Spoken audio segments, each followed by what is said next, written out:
चुनाव से आने पहले पाक की नापाक कोशिश देखने को मिली है। सीमा पार से अकारण गोलीबारी की घटना सामने आई है। बेवजह गोलीबारी की गई है। बीएसएफ ने गोलीबारी का जवाब दिया। एक जवान भी इस घटना में घायल हुए। जम्मू कश्मीर चुनाव से आने पहले पाकिस्तान की नापाक कोशिश देखने को मिल रही है। सीमा पार से बेवजह गोलीबारी की घटना घटित होती है, जिसके बाद से बीएसएफ ने गोलीबारी का जवाब भी दिया। गोलीबारी में बीएसएफ का एक जवान भी घायल हो गए, जिसके बाद से बीएसएफ हाई अलर्ट पर है।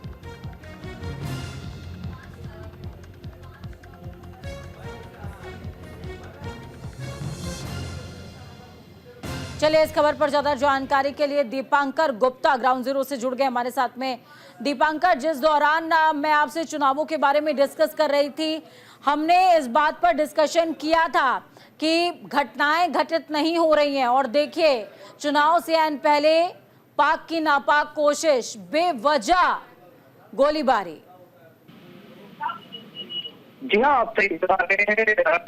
प्रोवोक्ड फायरिंग लगभग 2 बजे के करीब, 2 से 3 बजे के बीच में पाकिस्तान के सबसे जम्मू का बॉर्डर का इलाका है हमारा, और यहाँ पर की गई है। हम आपको ये भी बताते चले कि बीएसएफ ने जो बयान जारी किया है, बीएसएफ ने कहा है कि अनप्रोवोक्ड फायरिंग हुई, उसके बाद फिटिंग रिप्लाई दिया गया, यानी कि माकूल जवाब जो है उस अनप्रोवोक्ड फायरिंग का हमारे जवानों ने दिया है। और इस सब के बीच क्योंकि जम्मू कश्मीर में विधानसभा चुनाव है, तो ये भी कोशिश रहती है कि किसी तरह से डिस्टरबेंस जो है वो क्रिएट की जाए। बहरहाल एक हमारा जवान इसमें सीरियसली इंजर्ड हुआ है, बुलेट इंजरीज हुई है, जो हमें जानकारी मिली है। उन्हें हॉस्पिटलाइज तुरंत करवा दिया गया है और अभी भी उनकी जो हालत है वो चिंताजनक बनी हुई है। लेकिन ये नॉर्मली हम आपको बताएं कि 10 साल पहले हुआ करता था, जब इंटरनेशनल बॉर्डर एलओसी पर रोजाना इस तरह की जो अनप्रोवोक्ड फायरिंग हुआ करती थी। लेकिन सीज फायर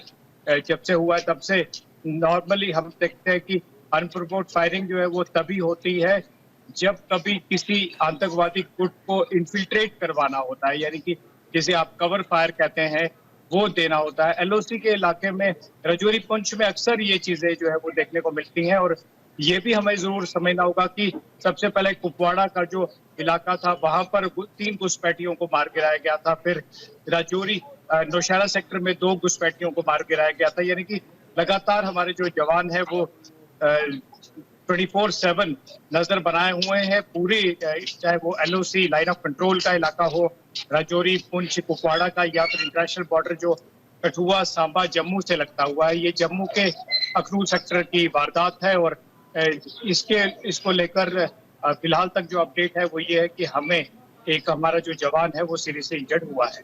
जी दीपांकर, इस बीच में आपसे ये भी समझना चाहूंगी, आपने तमाम जानकारी हमारे साथ में साझा की है कि 10 साल पहले इस तरीके की घटनाएं ज्यादा देखने को मिलती थी, लेकिन अब कमी आई है। हालांकि ये कवर फायर जैसी घटना है। मैं आपसे ये समझना चाहूंगी कि ये बीएसएफ को हाई अलर्ट पर रखा गया है, तो किन किन क्षेत्रों में बीएसएफ हाई अलर्ट पर है?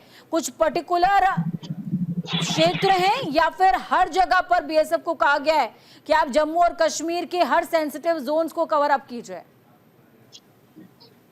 देखिए, निश्चित तौर पर हाई अलर्ट पर न केवल इंटरनेशनल बॉर्डर एलओसी का इलाका, बल्कि हमारा जो पूरा जम्मू कश्मीर है, हम आपको बताएं, हाई अलर्ट पर है।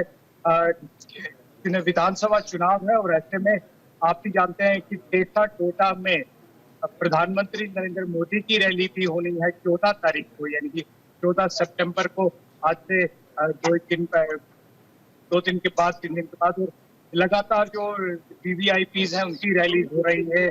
कैंडिडेट की अगर हम बात करें तो 1000 के करीब कैंडिडेट जो है वो अपनी किस्मत आजमा रहे हैं। 90 जो हमारी यहाँ पे विधानसभा क्षेत्र है, और उन तमाम कैंडिडेट्स को, उनके समर्थकों को हर जगह पे हाई अलर्ट है, उनको डिप्लॉय की गई है।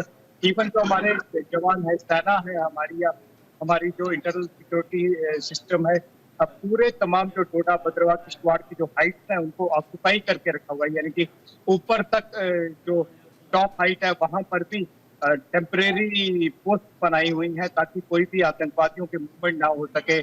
एक और जो बड़ा कदम इसमें उठाया गया है, वो समझाना और अपने दर्शकों को बताना जरूरी है कि अब लगातार SLR जो है वो प्रोवाइड की गई है विलेज डिफेंस गार्ड को, और विलेज डिफेंस गार्ड को SLR की ट्रेनिंग जो है वो दी जा रही है, चाहे वो जम्मू कश्मीर पुलिस दे रही है, CRPF दे रही है, तमाम जो सिक्योरिटी एजेंसीज है वो दे रही है, ताकि क्योंकि वो लोकल गार्ड है, अगर हम उन्हें कहें तो वो आंख और कान जो है वो हमारे है हर एक गाँव में, और कहीं भी अगर आतंकी मूवमेंट होती है तो वो उससे तुरंत सबसे पहले रिप्लाई जो है वो करते हैं। पहले उनके पास 303 हुआ करती थी, अब इनके पास SLR दी गई है, यानी कि हर तरह से जम्मू कश्मीर में जो विधानसभा चुनाव है वो पूरी शांतिपूर्वक हो जाए, इसकी कोशिश जो है वो लगातार जारी है। चलिए, बहुत शुक्रिया दीपांकर हमारे साथ जुड़ने के लिए, अहम जानकारी साझा करने के लिए।